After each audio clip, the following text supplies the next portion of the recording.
Bueno, gracias por asistir. Vamos a empezar nuestro tema, que es epidemiología de los traumatismos. Es un tema corto, por eso vamos a ver dos temas cortitos para que los libere. Epidemiología de los traumatismos. Aquí vamos a ver qué es una lesión, qué es una agresión. Vamos a ver sobre todo las puntuaciones. Vamos a hablar sobre la clasificación trimodal de la muerte por traumatismo, y eso nos va a servir mucho en nuestra vida futura como médicos generales o como médicos que trabajen en alguna emergencia.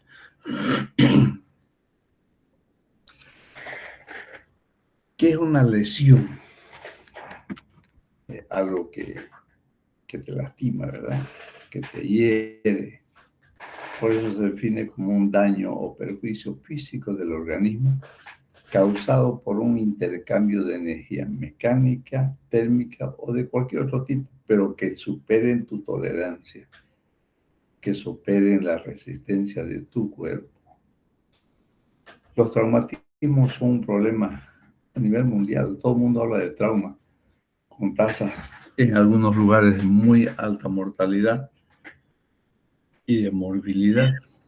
Pero lo peor de todo, ese micrófono, pero lo peor de todo es que va a intervenir activamente en la economía, porque generalmente los que sufren traumas son personas jóvenes en edad productiva. Entonces, va a haber familias, va a haber instituciones, va a haber un departamento que se va a perjudicar con un paciente que se lesiona. Los traumatismos y envenenamiento pueden dividirse dependiendo la intencionalidad que tenga. Por eso se habla de traumatismos accidentales y traumatismos intencionales. Accidentales, su nombre indica, se producen al azar, sin que nadie los busque. Una caída, un accidente, son accidentales. O las intencionales, que son autoinfligidas o causadas por terceras personas, como por eso se habla de suicidios o de homicidios. A veces van los dos, accidentales e intencionales, que está amenazando con tirarse una ventana y por desgracia se resbaló y se cayó, entonces son accidentales, pero son intencionales a la vez. Es importante, ahora estamos en el último año de nuestra carrera, que tengamos en mente y repasemos. Uno de los primeros capítulos de semiología es la evaluación o la elaboración de historia clínica. Entonces, nosotros, ¿cuál es la fuente de información? La historia clínica. ¿Quién lo da? El paciente, los testigos, los socorristas. ¿Quién lo escribe? El médico que atendió al accidente o el médico que recibe al accidentado. Entonces tenemos que ver eso porque lo vamos a tomar en cuenta como si fuera un problema de epidemia. Y necesitamos recolectar datos fidedignos, datos reales. Aunque no todo eso es real, porque alguien puede mentir. No estaba borracho, que yo no conducía, un montón de cosas. Entonces, para esta fuente de información, la Organización Mundial de Salud te aporta datos confiables, porque tienen un registro, muchos hospitales. Lamentablemente, en nuestro departamento y en nuestro país, si usted quiere hacer un trabajo de trauma y va por las emergencias a los hospitales, ninguno tiene una información precisa. No saben cuántos accidentados hubo, no saben qué tipo de accidentes tuvieron, automovilísticos, caídas laborales, no sabe qué tipo de trauma tuvieron, craneal, o de cuello, de tórax, abdomen, pelo, nadie. No hay un registro, no hay una historia, no hay un trabajo que se haga. Alguna vez quisimos hacer un trabajo de eso y repartimos nuestro trabajo a los hospitales, a las clínicas para poder recolectar datos. Y nadie nos quiso colaborar porque dijeron que si eso se hacía tenía que ser pagado. Entonces, lamentablemente, no se pudo hacer. Entonces, la Organización Mundial sí tiene, pero tampoco de todos los países, porque si nosotros no lo hacemos, ¿qué información pueden sacar? Ninguna. Traumatismo comparado con otras causas de mortalidad. Esto hace unos 10 años, cuando la Organización Mundial de la Salud dijo que morían 5,5 millones de personas consecuencias de violencia accidental o intencional. Muchas de estas muertes son prevenibles siempre y cuando el médico que atiende esté capacitado, siempre y cuando el centro de salud donde es referido tenga las condiciones para atenderlo. Lamentablemente, no tenemos en todos los centros el material necesario para atender a un paciente con trauma severo, un politraumatizado. Entonces, si no tenemos personal capacitado, si no tenemos los insumos necesarios, estas muertes que son prevenibles se van a perder. Ahora bien, ¿cuáles son? Tenemos que saber cuáles son los pacientes que podemos recibir y cuáles son los pacientes que podemos o debemos derivar. Y eso lo va a medir su capacidad. La capacidad de los médicos que reciben, la capacidad del hospital para recibir la cantidad de pacientes y el tipo de pacientes.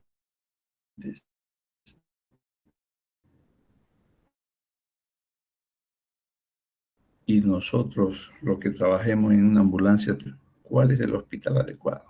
Hay que derivar pacientes al lugar correcto, en el momento correcto. ¿Cómo hay que derivarlo? Entonces, por eso que es importante que nosotros nos capacitemos en el manejo del paciente con trauma. Y no es solamente manejarlo, sino que si usted hace la historia clínica, pide los exámenes complementarios, tiene que saberlos interpretar. Quien busca lo que no sabe, encuentra lo que no debe. Si usted pidió una radiografía de tórax, es porque cree que puede encontrar las lesiones que ese paciente tiene en el tórax. Si no sabe leer una radiografía ordenadamente, no va a poder hacer un diagnóstico y el paciente se va a morir. Por eso que este año vamos a ver muchas imágenes. Y ustedes me van a ayudar en eso, porque ya han visto neumo, han visto radiografías de tórax, han llevado neuro, han visto muchas tomografías, me imagino. Entonces nosotros vamos a complementarles a ese conocimiento que ustedes ya tienen. Porque les hablaba al comienzo en la clase inaugural. Para derivar a un paciente, lo vamos a ver más ampliamente en los siguientes temas, tenemos que tener en cuenta las 3 E. Etiquetar, poner un color al paciente, estabilizar no solamente la fractura de ilustraciones, sino también la estabilización de su medio interno y evacuar, recién derivarlo. Si usted recibe un paciente y lo deriva sin hacer estas 3 E, se le va a morir a 1 kilómetro de su hospital. Trunkey, en 1983, describió la distribución trimodal de la mortalidad por traumatismo.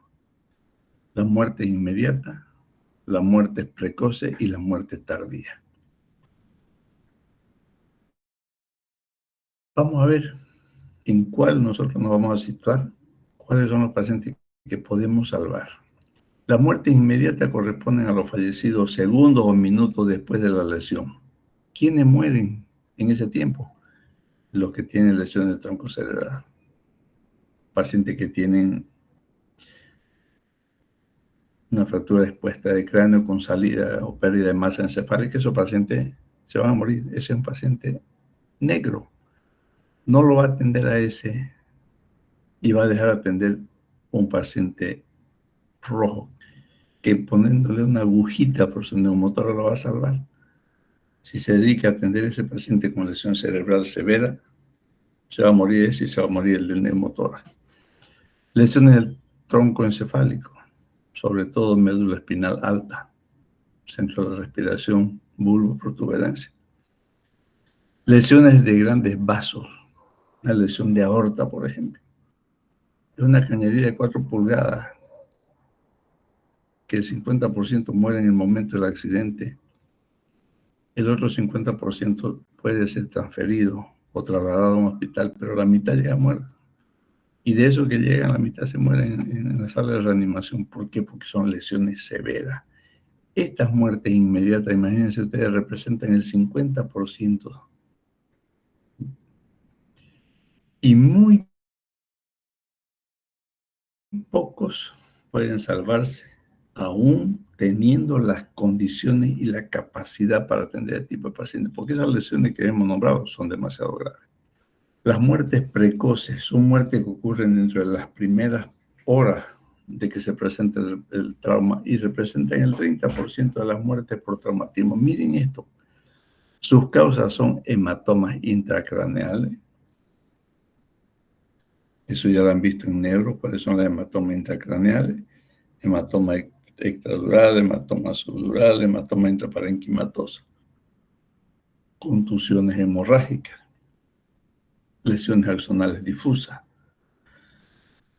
Entonces, los hemoneumotoras o los hemotoras masivos y neumotoras hipertensivos, ruptura de vasos de no muy grueso calibre, desgarros hepáticos, o sea, traumas de víscera maciza, hígado, vaso, riñón. Cuando hay lesiones de estas vísceras macizas y el paciente está hemodinámicamente inestable, no vaya a buscar los vasitos para ligarlos. Haga un packing. Métale compresa sobre esa herida que va a parar la hemorragia. El paciente no va a sangrar y lo mandará a terapia después para que lo estabilicen y ya entra a hacer la reparación definitiva. A esto se conoce como cirugía de control de daño, que también hay un tema especial para ello. Estas lesiones hepáticas son demasiado exsanguinantes, por eso que no da tiempo a hacer hemostasia, solamente un taponamiento. La mayoría de estas lesiones se las considera tratables. Mire, un trauma hepático, packing. Un neumotor hipertensivo, una toracocentesis, segundo espacio intercostal, línea media clavicular. Un hemotórax masivo, drenaje de tórax, quinto espacio, más volumen y reposición de la volemia perdida. Entonces son estos pacientes los que tenemos que preocupar. De esto, no de los primeros. Se benefician con un óptimo sistema de cuidados de traumatizados. Bueno, especialistas en la emergencia y un hospital que reúna las condiciones para poder atender y que tenga todo el material adecuado. Y las muertes tardías son las que ocurren días o semanas después de la lesión. Representan el 20%. ¿Cuáles? Los pacientes traumatizados con traumas abdominales que no se ha descubierto, no se ha diagnosticado la lesión intraabdominal, por ejemplo. ¿Quiénes hacen eso? Esos pacientes. Los pacientes que tienen una perforación duodenal. Ustedes saben que el duodeno es retroperitoneal a la mitad. ¿Y sobre qué se apoya? Sobre la columna. Entonces, si hay un trauma abdominal, ese duodeno se va a apoyar sobre la columna y se va a romper. Ese paciente no va a tener el signo de Pope, que es el aire subdiafragmático, porque es retroperitoneo. Entonces, No existe un método exacto para hacer diagnóstico. Una sonda nasogástrica, sí. Si viene sangre hay que sospechar. O le pone contraste por la sonda. Si ese contraste se va a hacer retroperitoneo, se confirma la lesión. Entonces son traumas difíciles de diagnosticar. Y vuelven después con un cuadro infeccioso, con falla multiorgánica. Por ejemplo, han debido escuchar el año pasado en cirugía 2 las hemorragias de hígado, hemorragia de 2 tiempos. ¿Cuáles son las hemorragias de 2 tiempos?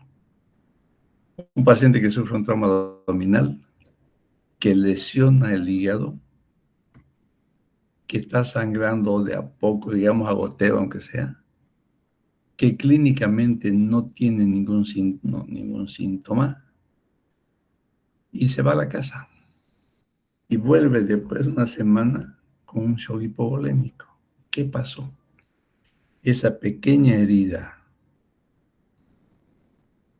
del hígado sin lesión de la cápsula de Gleason va a sangrar. ¿Y dónde se va a quedar? En la cápsula de Gleason. Va a llegar un momento que la cantidad de sangre va a ser tal que la cápsula de Gleason no lo va a soportar y se va a romper. Por eso se llama hemorragia de 2 tiempos. La primera que sangre la contiene la cápsula y la segunda la cápsula se rompe. Y el paciente ya empieza a tener hipotensión, taquicardia y todo el cortejo sintomático de un shock hipovolémico. Entonces está dentro de las muertes tardías. Ahora, ¿cuáles son los factores más relevantes en las muertes por accidentes de tránsito? 3 cositas, de ahí se desprende todo lo que vamos a ver a continuación. Conducir a alta velocidad, todo el mundo se cree Ayrton Senna y corre. Conducir bajo la influencia de alcohol y abstenerse de usar cinturón de seguridad. Imagínense la combinación de las 3. Alta velocidad, borracho y sin cinturón. Es nada más salir con el certificado de función en la mano. Aquí tenemos un cuadro, ténganlo bien en cuenta, chicos. Preaccidente, lo que aumenta la probabilidad del accidente. Visión del conductor. Que vos tengas fallas en tu vista. Experiencia. A veces cuando uno está aprendiendo, el pie lo siente demasiado pesado y vuela. Uso del cinturón de seguridad. Si no lo usa, aumentan las probabilidades. Velocidad del viaje. Hay carreteras que son demasiado sinuosas, muchas curvas, y usted emprende velocidades sin tener en cuenta que su auto tiene freno, aumenta. Características de la carga. Si usted está llevando cargas inflamables, se vuelca, se choca, se arde. El tamaño del vehículo. Si es un vehículo chico hay mayor riesgo, porque si usted le choca un camión grande, su auto lo deshace. Visibilidad del peligro. Por eso, si usted va a alta velocidad, no va a ver los peligros que tiene esa carretera. Debe haber señalizaciones en las carreteras donde limiten la velocidad. Y esos letreros se las tendría que respetar, la mayor parte no. Y tiene que haber un sistema de comunicación de urgencias. Usted como chofer debería tener una radio. Las famosas policías camineras que jamás existen, solamente para sacarte plata si te pasaste de velocidad. Ahora, post-accidente, ¿qué influyen en las consecuencias de la lesión? Intoxicación alcohólica, longitud de viaje. Si usted va a viajar 500 kilómetros, no lo haga en un solo saque, descanse. Es mejor perder 1 minuto en la vida que la vida en 1 minuto. Entonces, viaje largo es con escala. Edad. Carretera deberían manejar en transporte pesado, sobre todo, personas que tengan menos de 60 años. Y antes de los viajes siempre hay que revisar freno. Y las leyes que sancionan la conducción bajo efecto de alcohol deberían ser duras, draconianas, fuertes. Si vos bajo influencia de alcohol te chocas o matas a una persona, vas a la cárcel 3 años y, ya te largas, y volvés a manejar. Debería ser más fuerte los castigos. Debemos tener en cuenta la señalización, lo que les decía anteriormente, en los límites de velocidad. Que las carreteras deben tener barreras de protección. Si no hay barreras de protección, más probable que te accidente y sea fatal. Y después, la distribución de la calidad de los servicios médicos de urgencia en los centros provinciales, que no los tenemos.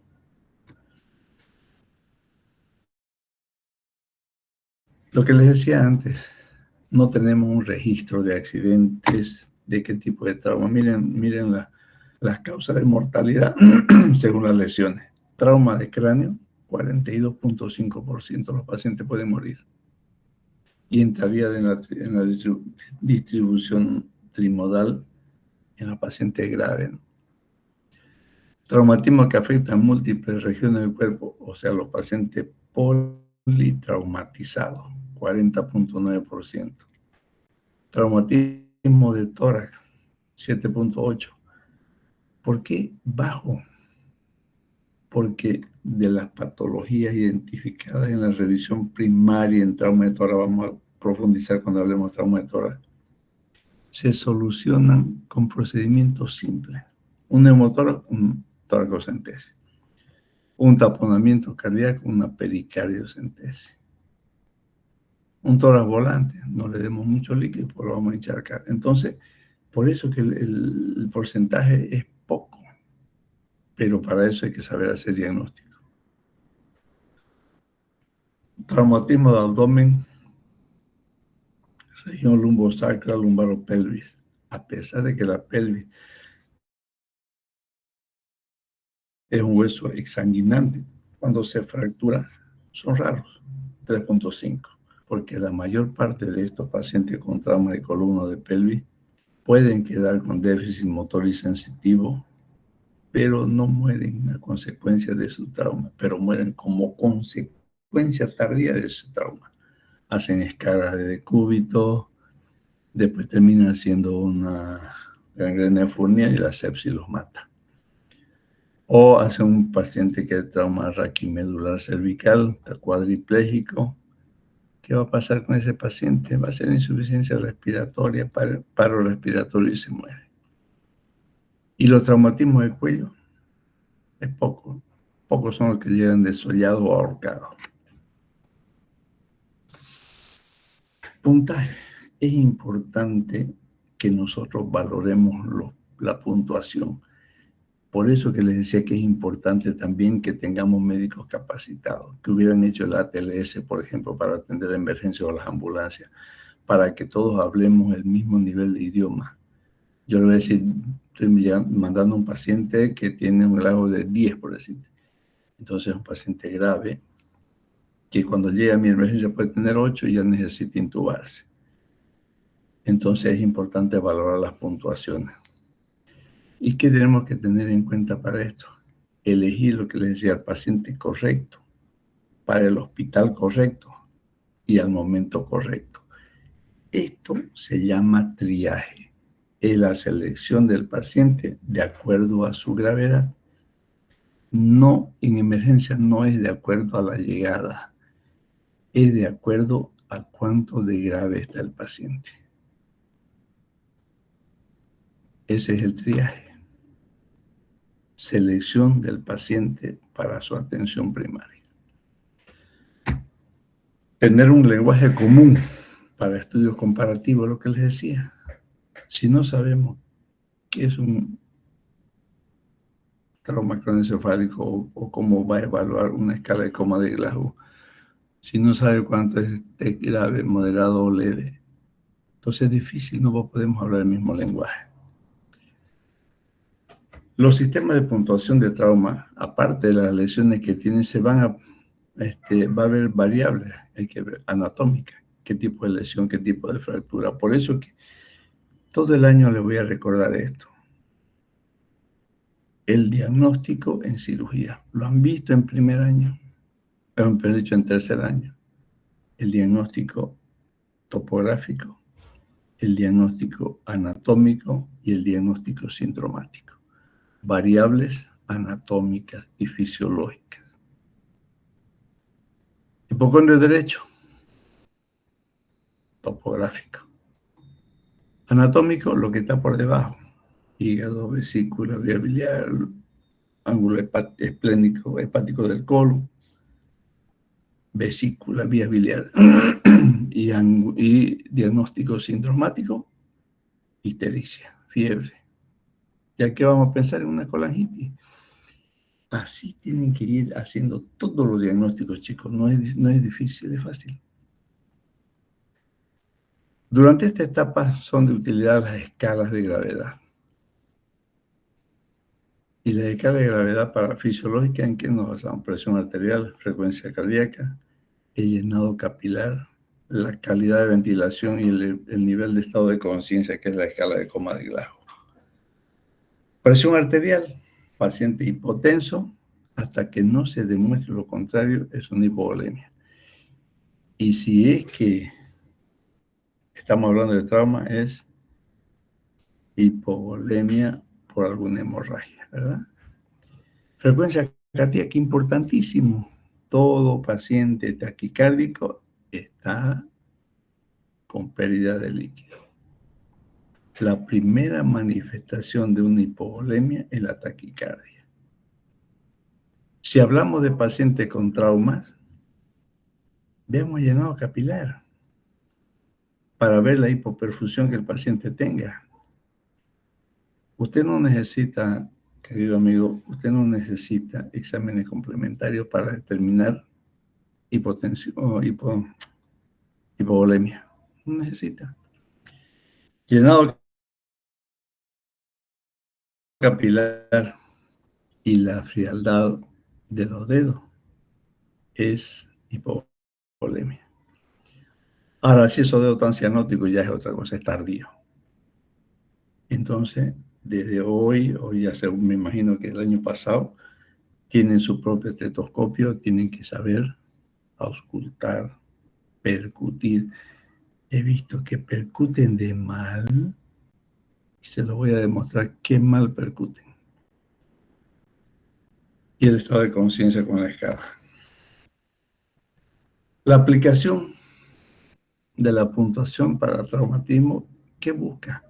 Establecer un lenguaje común que nos ayude a la comunicación. Glasgow, presión, taquicardia, deformidad. Miren ustedes, solamente mirar los pies al paciente, usted sabe que tiene una fractura de cadera. Acortamiento y rotación. Fractura externa, luxación interna. Entonces, el lenguaje común. Para determinar la gravedad de la lesión y nos va a ayudar a la clasificación y al cuidado inmediato. Desviación de la tráquea, pucha, ya usted lo primero que va a pensar es en un neumotórago. Abombamiento de un hemitórago, o sea, asimetría del tórax, neumotórax. Percute hipersonalidad. ¿Acaso necesita una radiografía? No, ya tiene el diagnóstico de un neumotórax hipertensivo. Y estas aplicaciones de puntuación predice la evolución del paciente, la morbilidad y su mortalidad. Pero va a depender mucho de la sagacidad que usted tenga para hacer diagnóstico y tratamiento. Evalúa y estandariza el tratamiento y el control de la calidad. ¿Cuándo va a derivar a un paciente a terapia en su hospital? ¿O cuándo va a dar un paciente a otro hospital? Por eso hablamos de intra o intercentro. Identifique y corrige problemas. Facilita el estudio epidemiológico. ¿Por qué?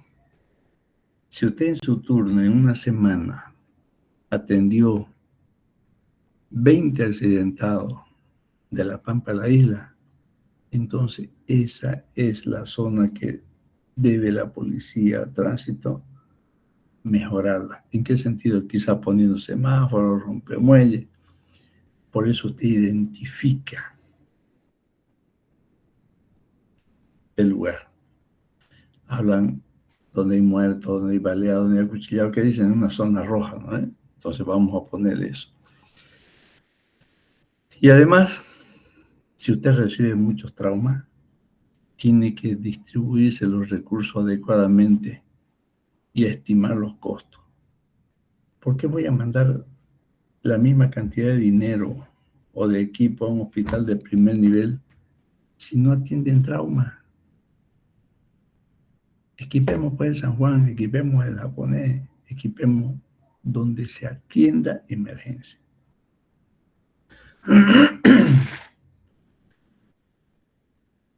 Kirkpatrick en 1971 habló de un índice del traumatismo. ¿Para qué? Porque constituye uno de los primeros intentos en clasificar los pacientes traumatizados, un índice de trauma. Si bien es un método sencillo, es utilizado en la escena del accidente, donde usted hace el primer triaje. Y este método, el índice de trauma, es predictor de la necesidad de hospitalización. Usted lo ve y dice, no, este paciente se tiene que internar. Quemado más del 10% se tiene que internar. Paciente con traumas raquimedulares se tiene que internar en un hospital de tercer nivel. Predice la necesidad de internación, pero no es buen predictivo para la mortalidad y morbilidad, porque usted solamente califica al paciente en el lugar del accidente y no le hace el seguimiento, porque ese paciente se fue a un hospital. Entonces, ¿dónde le van a dar la predicción de mortalidad al paciente? En el hospital de referencia. Este índice de trauma busca 5 categorías que, en las regiones que se lesiona: el tipo de lesión, accidente, bala, cuchillo, palo. Evalúa el sistema cardiovascular. Si hay cianosis en los dedos, 2 cosas hay que pensar: una lesión vascular o un síndrome compartimental.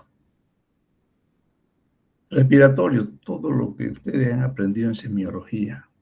Nervioso, busquen reflejos, busquen sensibilidad. Entonces a cada uno le va a dar una puntuación.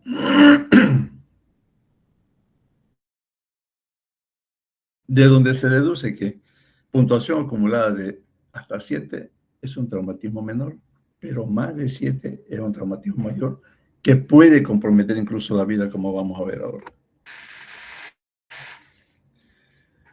Miren ustedes el sistema de puntuación traumatológica. ¿Desde cuándo se empezó a hablar de estos índices? 1971. ICE, escala abreviada de la lesión. Y miren, desde el 74 se maneja universalmente la escala de coma de Glasgow.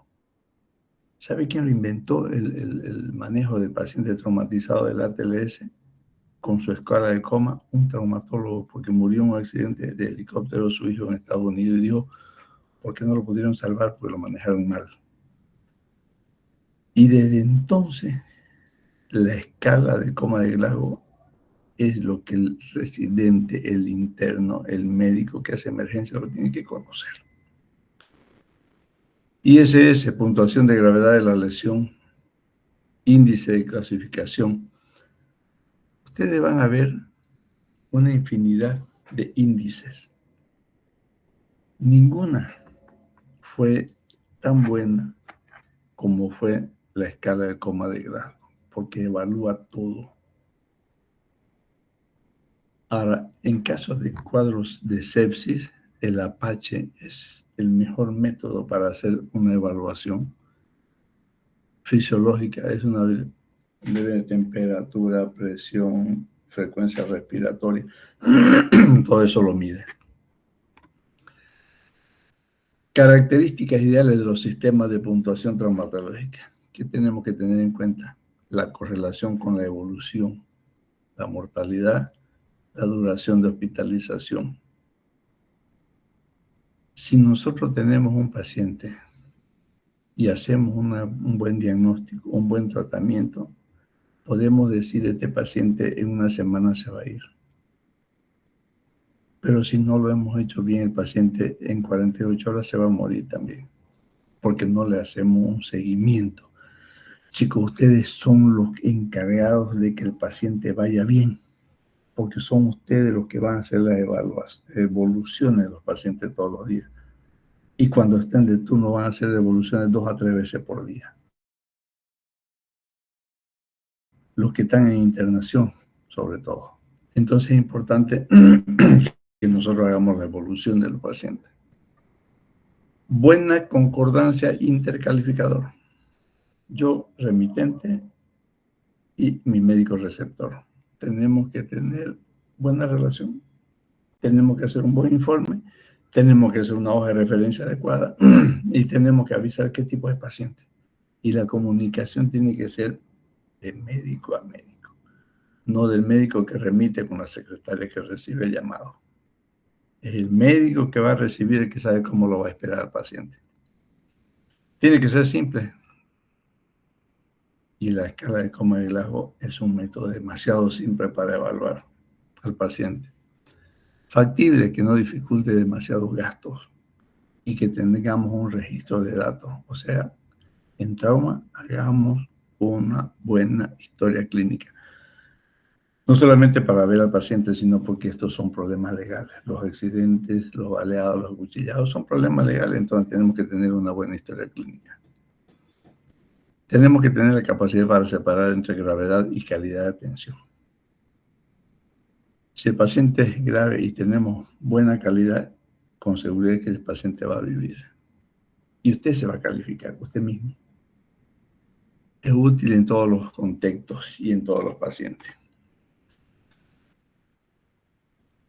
Esta escala de severidad de AIS es sencilla. Por eso decimos que no tiene mucho problema cuando usted lo realiza en el lugar del accidente. 0. Sin lesión, paciente sano. Quizás asustado a grito corriendo por ahí. 1 punto, lesión menor. 2 puntos, lesión moderada. 3 puntos, lesión severa, pero sin peligro de vida. Y 4, lesión severa con peligro de vida. Una sobrevida probable. Y 5 puntos, lesión crítica con la sobrevida incierta o paciente de alta mortalidad. Esta escala de Coma de Glasgow desde ahora, sáquenle una foto, en todos los libros hay, platifíquenlo y tenganlo en su bolsillo, porque todos los días le van a preguntar escala de Coma de Glasgow en los hospitales, en sus visitas. Es el método más utilizado. Evalúa 3 esferas: ocular, motora y sensitiva. Ocular, motora y dolor. Es lo más importante. Pero tiene sus cositas que hay que tener mucho en cuenta, que lo vamos a ver ahora. En cuanto a la apertura ocular, espontánea 4 puntos, al hablarle abre los ojos 3 puntos, al dolor 2 y nula 1. No existe puntuación de 0. Por eso que la escala de Coma de Glasgow, lo mínimo es 3. La respuesta motora, mejor respuesta motora, es aquel paciente que obedece órdenes, levante su pie, agarre, obedece órdenes. Localiza el dolor cuando usted le estimula la zona dolorosa. Retira el miembro afectado o lesionado o estimulado.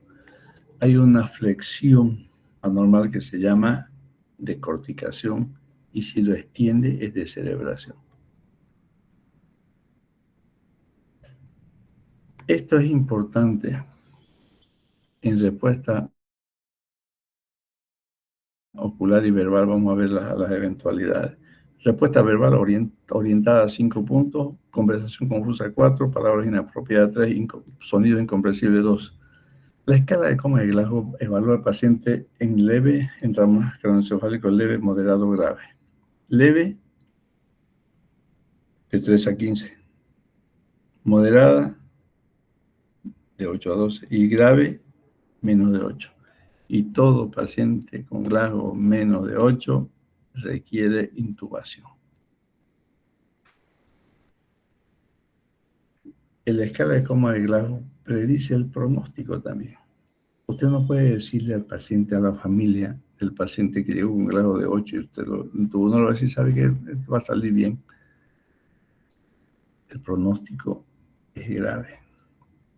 Si usted encuentra un paciente anisocoria, el paciente es grave, puede hacer una hernia de UNCUS cualquier rato. Paciente afásico es un paciente grave, entonces no podemos darle falsas expectativas a la familia. En esta escala de coma de Glasgow tenemos que tener en cuenta dos eventualidades. Primero, en los pacientes que están intubados, no hay habla, no hay respuesta verbal. Entonces usted lo registra. Toda la puntuación la hace y registra. Paciente intubado no responde. Pacientes que tienen ojo de mapache o edema bipalpebral, no puede hacerle usted la respuesta ocular. Entonces registra también paciente con ojo de mapache o edema de párpados, no se puede evaluar, pero tiene que anotar. No puede poner el grado de 14 o 13 y no anota los problemas que tiene. Como resumen, podemos decir que existen múltiples sistemas de puntuación traumatológica. Hemos visto un montón. ¿Por qué? Porque no hay algo que es bueno, que no es el mejor. Lo único que es mejor y es confiable es la escala de coma de Glasgow.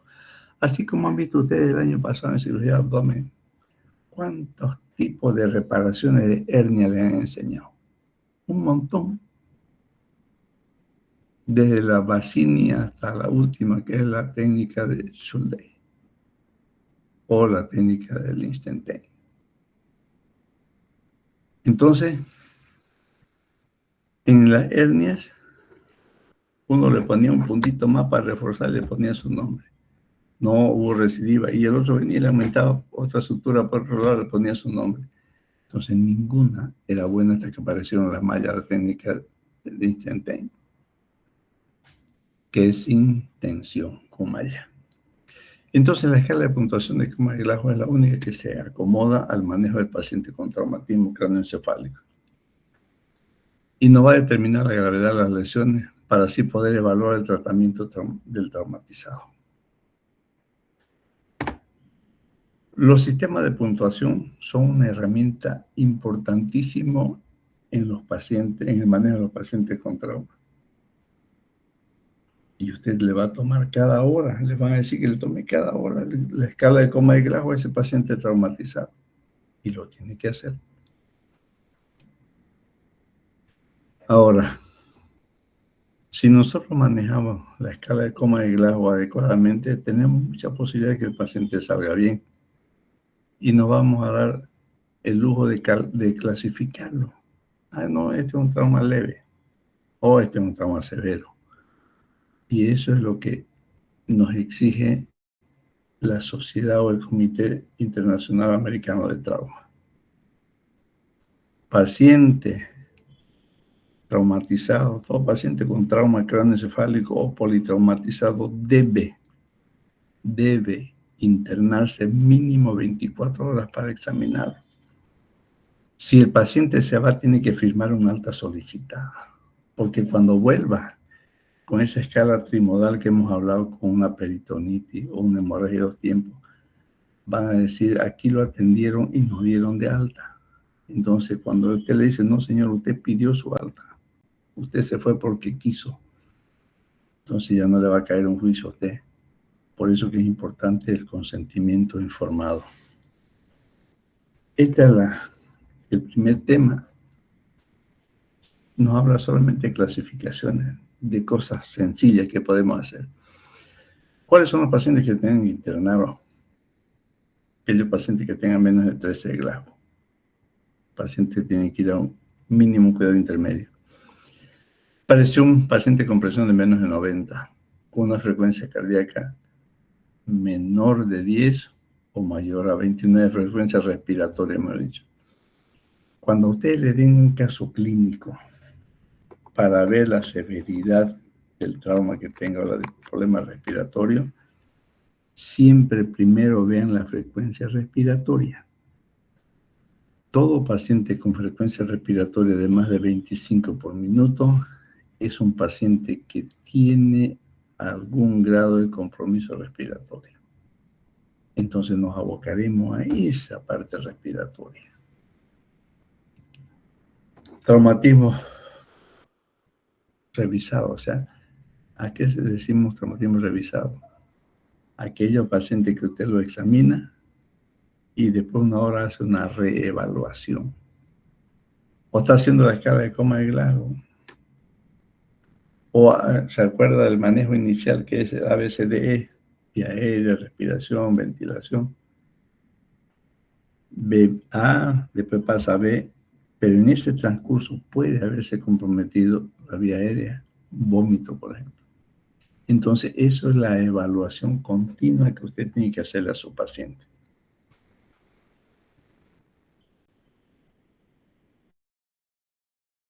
¿A quién le vamos a llevar?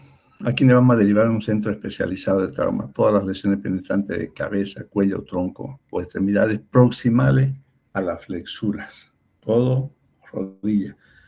¿Por qué la cabeza? Todo paciente con una herida penetrante en cráneo es quirúrgico. Porque después se lo va a catalogar también como una fractura expuesta.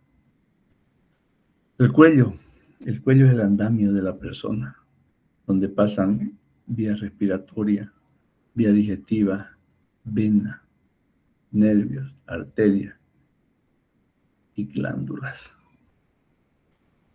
¿Por qué las extremidades proximales? Porque son lugares donde se puede producir una luxación y las luxaciones arrastran consigo la parte vascular. Una luxación puede angular a la arteria y quitarle el flujo. Si usted lo reduce, el flujo se restituye. Combinación de traumatismo con quemaduras.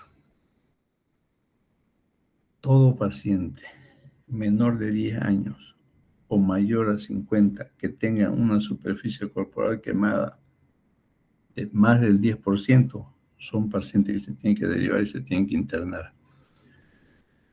Que existan dos más fracturas de huesos proximales. Una fractura bilateral de fémur, una fractura de fémur y de peroné, tibia y peroné, son pacientes que se tienen que internar. Dos más fracturas de huesos proximales, fracturas pélvicas. ¿Por qué? Porque la fractura pélvica es exsanguinante. Paciente con un trauma complejo de pelvis puede estar anémico, puede estar hipovolémico. Y además, las fracturas de pelvis arrastran consigo una lesión de uretra. Entonces tenemos que ver cuáles son las contraindicaciones para poner sonda Foley, que lo vamos a ver en otros temas también. Parálisis de miembros, paciente con traumatismos raquimedulares o amputación traumática de la mano o del pie. Epidemiología de los traumatismos es eso. Todos los pacientes que van a ser referidos, todo aquel paciente que sufre un accidente y fue expulsado de la movilidad, evidentemente no tenga nada. Se dice que la movilidad con que usted viaja, sus órganos internos, sus vísceras viajan a la misma velocidad del automóvil. Y si se chocan de frente, las vísceras, los órganos internos siguen viajando a la misma velocidad y se arrancan. ¿Cuál es más peligroso? ¿Cuál es de mayor gravedad, de mayor impacto? ¿Aquel que se chocan dos movilidades en movimiento o la que se chocan sobre un objeto fijo, como un poste, un árbol, una pared? Son los que chocan con un objeto fijo, porque eso no retrocede un centímetro. En cambio, las movilidades, por más que sean grandes o chicas, siempre tienen la posibilidad de retroceder medio metro o un metro y a veces más. Entonces, estos pacientes que salen expulsados pueden tener trauma craneoencefálico, pueden tener trauma de pelvis, pueden tener trauma de abdomen o de tórax. Son pacientes que se tienen que quedar internados o derivarse. Muerte en el mismo compartimiento de los pasajeros. Se considera un trauma grave cuando existe un muerto en la movilidad en que viajaba. Pueden ir 3, 4 pacientes o personas y se muere uno, todos los demás se los considera paciente grave. Porque si uno murió, significa que el trauma fue grande. Aquellos pacientes que quedaron atrapados, no solamente dentro de la movilidad, apretados por un objeto pesado, atrapados en un ambiente cerrado donde hubo una explosión, una quemadura, son pacientes graves. Todos los pacientes que sufren vuelco, caídas de mayores de 6 metros de altura, miren ustedes, se lo considera grave un accidente que vaya a 65 kilómetros por hora, que aparentemente no es alta velocidad, pero se lo considera grave. Cambio de velocidad. Si usted hace un cambio de velocidad brusca, de ir a 80, bajarlo a 30 con freno de mano, usted puede lesionarse abdomen o puede lesionar la columna, porque su cabeza va a ser un látigo que va para adelante y atrás. Deformidad del automóvil. Si el chasis del automóvil se aplastó o se arrugó 20 centímetros, es un trauma grave también. Instrucción, o sea, aquellos pacientes, por ejemplo, el pasajero de atrás, se chocaron, apretó al paciente, al chofer, con 30 centímetros de recorrido del chofer, casi siempre tienen trauma de tórax, porque el volante va a golpear el pecho del paciente. Lesión automovilística, un peatón. Miren cómo puede causar daño al peatón un auto que va a 8 kilómetros por hora. Si apenas lo toqué, dice uno, ¿no? Pero no se dio cuenta dónde cayó. Superficie blanda, superficie dura. Peor aún si es un paciente lanzado o arrollado. Choque de motocicleta mayor a 30 kilómetros por hora. ¿Por qué? Porque el paciente, si chocan dos motocicletas, van a salir despedidos. Y el trauma de pelvis en estos pacientes es severo porque el manubrio de la moto va a golpear pelvis. Bien, este tema es cortísimo, más cortito que patada de chancho. Vamos a ver la parte teórica de este otro tema.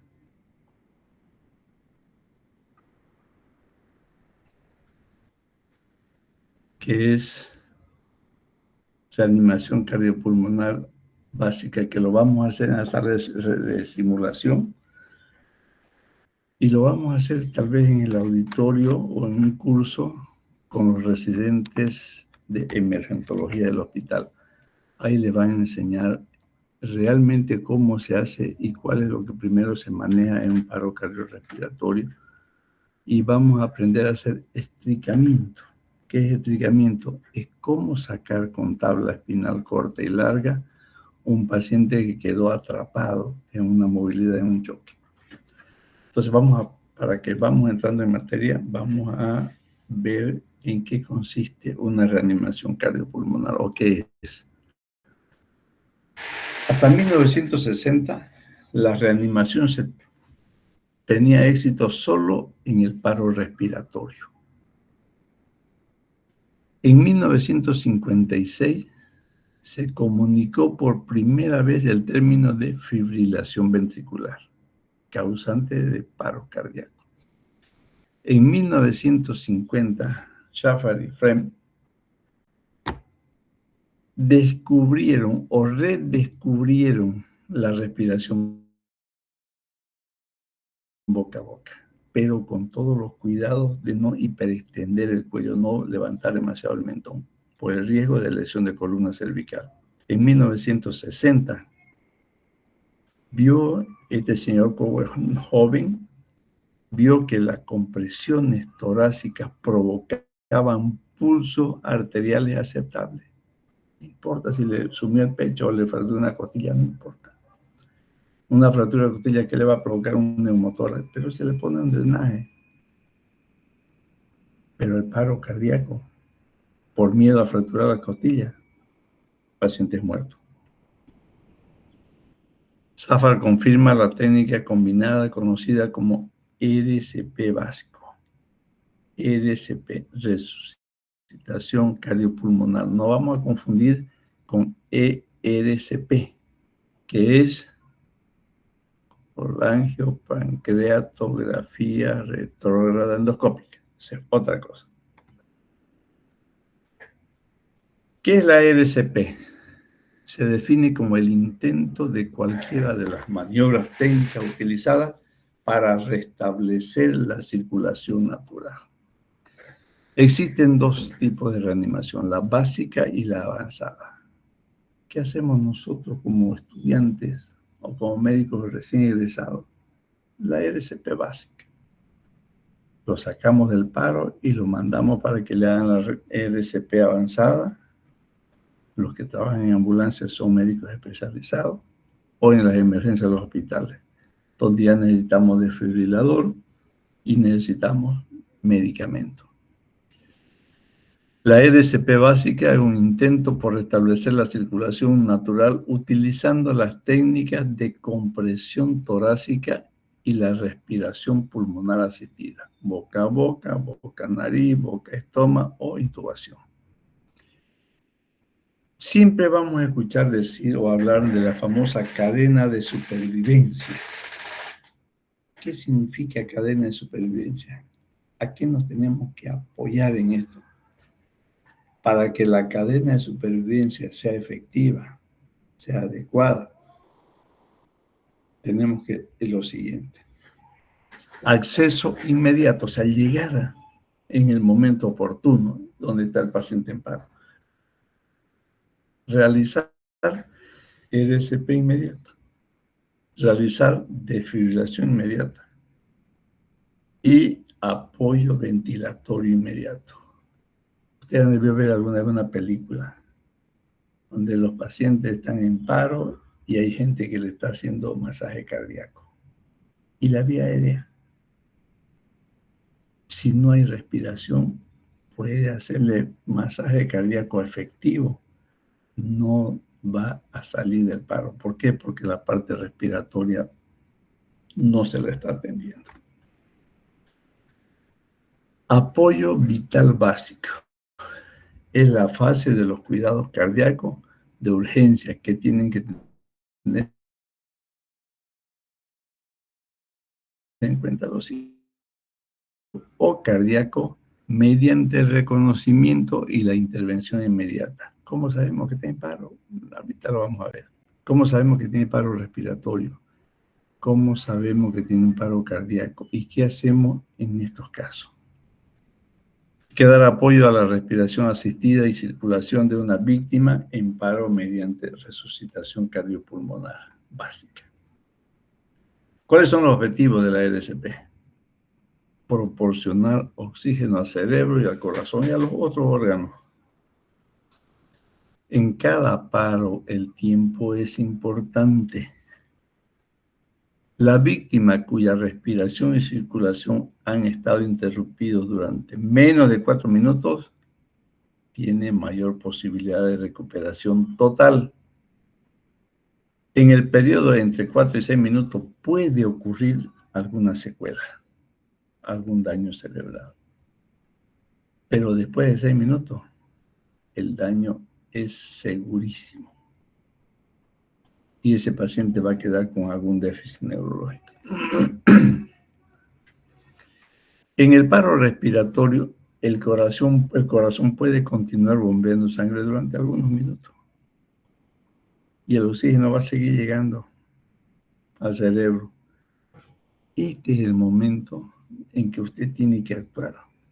Respiración o intubación.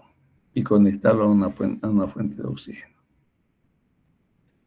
La persona con paro respiratorio tiene pulso. La intervención inmediata puede evitar el paro cardíaco.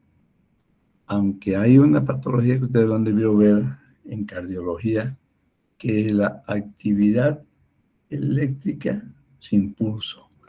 Ese paciente necesita desfibrilación. ¿Cuáles son las causas del paro respiratorio? Muchas, ¿no? Para que usted se imagine. Ahogamiento, accidentes cerebrovasculares, obstrucción de la vía respiratoria de cualquier origen, cuerpos extraños, edema, inhalación de humo, inflamación del epiglotis, y aquí también entra el famoso edema angioneurótico de Quinque que ustedes han visto en semiología. Sobredosis de drogas, electrocución, traumatismo cráneoencefálico, traumatismo de cuello cuando hay una lesión raquimedular y traumatismo de tórax son los lugares de mayor impacto en esto. Y la pérdida de conciencia de cualquier origen que sea. En el paro cardíaco, la circulación se detiene y los órganos vitales son privados de oxígeno. ¿Cuáles son las causas? Primaria y secundaria. La primaria, cardiopatía isquémica, infarto, arritmia, bloqueo de conducción auriculoventricular, trauma de tórax, hemotórax masivo, taponamiento cardíaco, neumotórax hipertensivo. Y si no hemos hecho el diagnóstico de un tórax volante, también se va a morir porque usted, paciente hipotenso, le va a meter líquido a chorro y lo va a encharcar. Y el paciente va a morir no por el trauma, sino por un edema agudo de pulmón.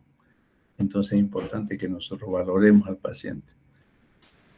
Entre las secundarias, choque hipovolémico, choque séptico, choque anafiláctico, le hablamos del edema angioneurótico, hipoxia severa de cualquier origen, intoxicaciones medicamentosas, trauma cráneoencefálico y en los pacientes oncológicos terminales.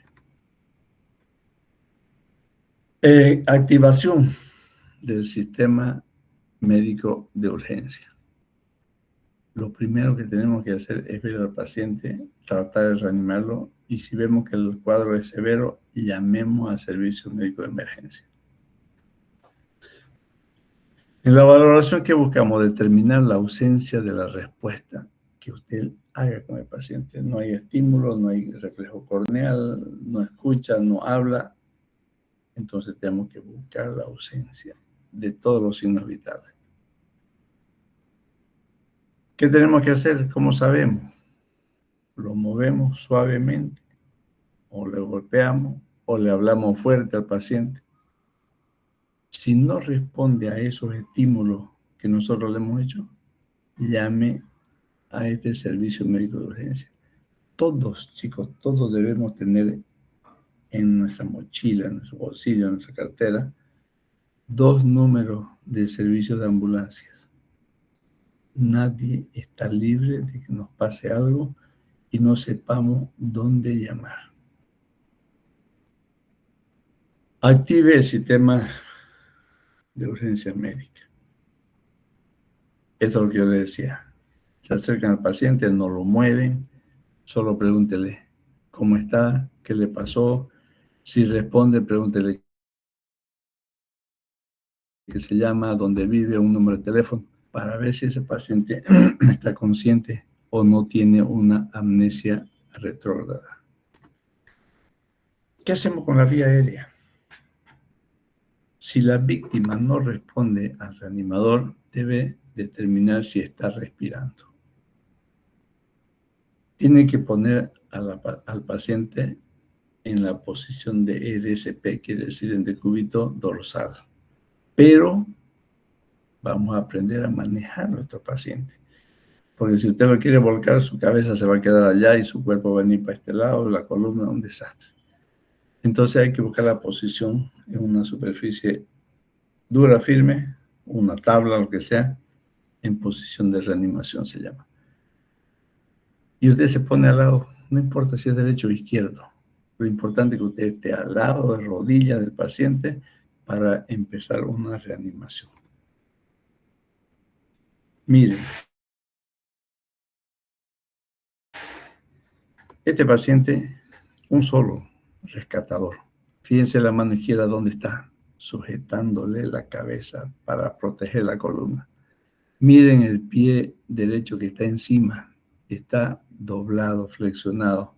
La famosa posición de helada en playa, ¿no? Con la pierna encogida. Y ha puesto un brazo como apoyo por debajo de la cabeza. Y ella sola, agarrándole la cabeza, metiéndole el brazo por debajo de las axilas, lo va a volcar porque está con el brazo apoyado y está con la pierna que le va a proteger los movimientos bruscos. Un solo rescatador. ¿Qué hacemos con la vía aérea? Tenemos que tratar de abrir. Ustedes saben, chicos, que solamente sacándole los cuerpos extraños que tenga o sacándole la lengua, porque es la principal causa de obstrucción de vía respiratoria alta, es la lengua. Solamente maniobras suaves, levantar el mentón, suavizar un poquito la mandíbula. Usted ha abierto una vía aérea para que el paciente pueda respirar. Si eso no se puede hacer porque tiene un trauma del macizo facial, haga una cricotiroidotomía por punción, que también lo vamos a aprender a hacer. Ahora, una vez que hemos hecho eso, levantado el mentón, maniobra de tracción de la mandíbula, no nos olvidemos del cuello. La mano de este paciente, la derecha, está agarrando la frente para tratar de que el cuello no se mueva para ningún lado. Y con la otra mano pone los dedos en el mentón y lo levanta. ¿Qué pasa cuando hace esto? La vía aérea está recta, la tráquea, la boca del paciente está abierta, entonces podría respirar solamente haciendo estos movimientos. Es importante cuando usted examina a un paciente y determinar la ausencia de respiración, te va a decir respira o no respira, con 3 letras, con una palabra, MES, M-E-S, MES. ¿Qué significa eso? Miro, escucho y siento. Con estas 3 letras usted ha hecho el diagnóstico de que el paciente está en paro respiratorio o no. Dice, observe, mirar, si el pecho se expande. Escuche si escapa aire durante la inhalación. El paciente con la boca abierta, pone la oreja ahí en la boca del paciente y va a sentir que el paciente respira. Y sienta el flujo de aire. ¿Cómo? Ausculte para ver si le entra aire a los pulmones. Entonces, MES es la palabra clave para determinar si el paciente respira o no. Miren eso. ¿Y dónde está la mano izquierda de este paciente? En la frente, sujetando para que el cuello no se... En la otra mano, levanta el mentón, está poniendo la oreja para sentir, escuchar los movimientos, los ruidos. Si la víctima no responde, pero no responde a las maniobras para sacar el paro cardiorrespiratorio, pero está respirando, siempre hay que colocar al paciente en posición de recuperación o de masaje cardíaco. Miren esto, si la víctima no responde y no está respirando, debe aplicarse respiración artificial, boca a boca, boca a nariz. ¿Por qué cuando usted hace respiración boca a boca siempre hay que tapar la nariz para que el aire que usted insufle no se salga por la nariz? En los niños, sobre todo, boca a nariz, porque con esa respiración boca a nariz, el paciente no va a tener fuga. Boca, estómago, es difícil porque es sucio. En una traqueostomía usted le va a hacer respiración directamente en su traqueostomía, entonces le pondrá algún dispositivo de barrera, salvo que sea su familiar. Si es otra persona que no conoce, nadie lo haría. Quizá poniéndole 3 gasas encima y por encima de su barbijo usted sopla lo que puede, pero se puede. Ahí están los pasos de la respiración. Boca a boca, boca a nariz y boca a estómago.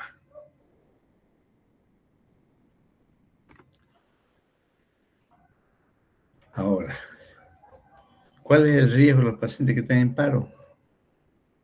No se olviden, chicos, que nuestra gente come y bebe, se accidenta. ¿El riesgo mayor cuál es? La broncoaspiración.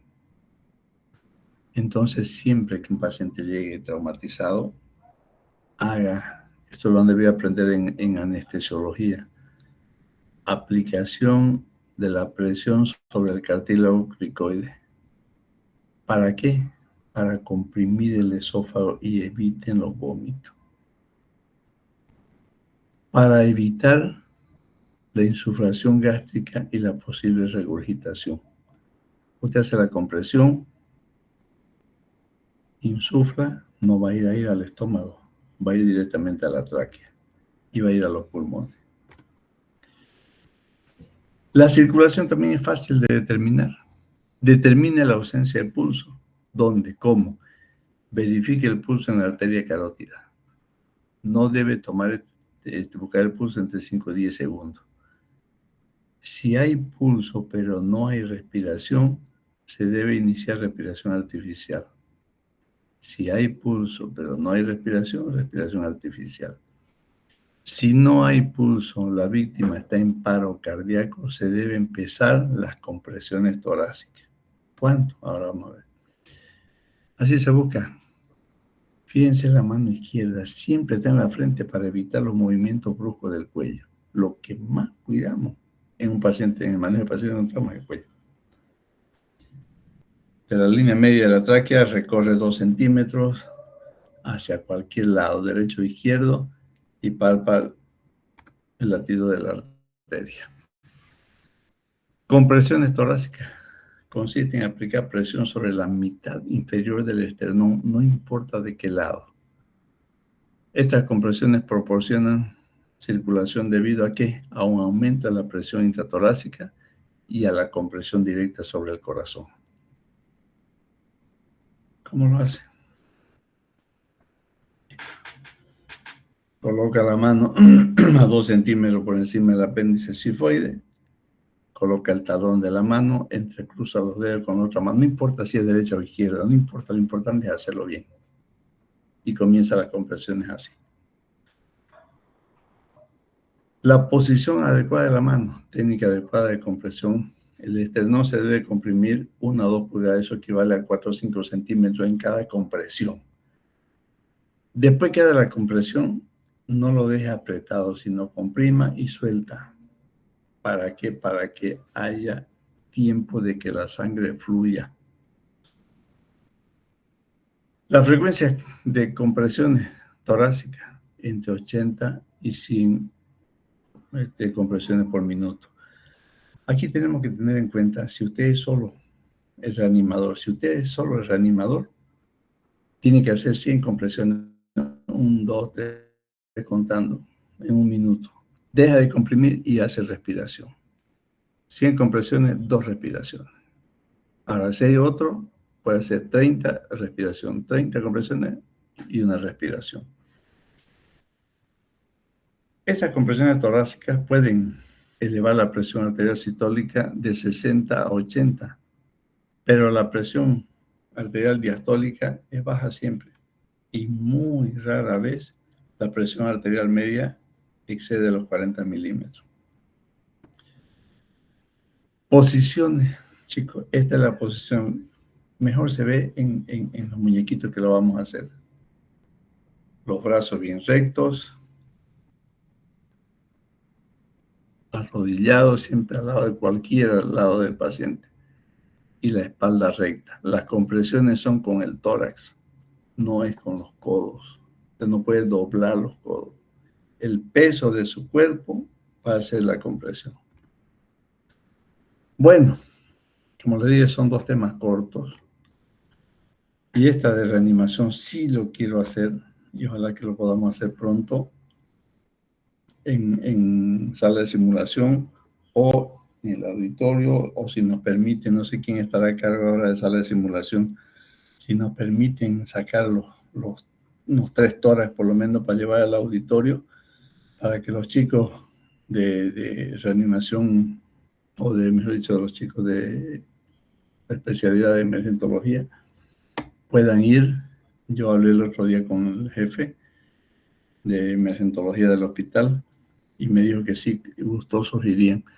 Entonces, si alguien de ustedes puede ir preguntándome si podemos sacar unos 3 tórax. Tabla tenemos en el hospital que podemos llevar y también allá hay tabla. Yo esta semana voy a preguntar a los residentes, que son varios egresados de la Gabriel, entonces les va a gustar mucho regresar a su universidad. Pero alguien, por favor, tal vez, Mica, vos pudieras hacerlo, de averiguar si podríamos sacar para hacer ese curso de reanimación en el auditorio, que creo que es el mejor lugar donde todos puedan ver. En el curso a veces lo que están atrás no ven, entonces yo creo que el auditorio podemos conseguir, no creo que no los niegue. Te encargo, por favor, Mica, eso, para que Sí, podamos. doctor, es Gabriel, no sé si lo conoce, Gabo, él está encargado de simulación. Ya, hay que hablar con él y hay que hablar con el decano, porque al final de cuentas creo que es el decano o el director de carrera los responsables, ¿no? Yo voy a consultarles a ellos dos. Bueno, chicos, muchas gracias por participar y no se olviden de mañana ir a votar.